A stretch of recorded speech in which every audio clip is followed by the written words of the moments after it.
Thank you. రచనది నటుడు, నా ఆత్మీయుడు, నా తమ్ముడు.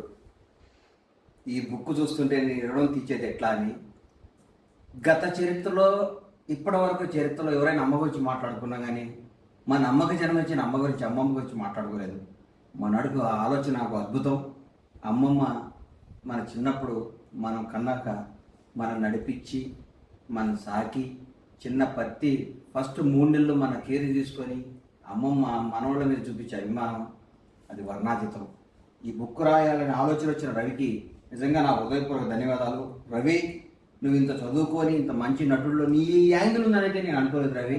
నిజంగా నేను చెప్తున్నాను, నువ్వు గ్రేట్ నటుడిగా నీ సహచర నటుడినైనందుకు నీ ఆత్మీయతకు గర్వపడుతున్నా. నువ్వు ఇలాంటి బుక్స్ ఇంకా ఎన్నో రాసి మన కళామ తల్లికి ఇంకెంతో సేవ్ చేయాలని మనస్ఫూర్తిగా ఆ ఏడుకోట్లో వాడిని కోరుకుంటున్నాను. ఇంత ప్రత్యేకమైన అభిమానంతో నువ్వు నా ఇంటికి వచ్చి నన్ను గుర్తుపెట్టుకొని నాకు ఈ బుక్ ఇచ్చినందుకు ఇంకొకసారి ఎలా తమ్ముడు. God bless.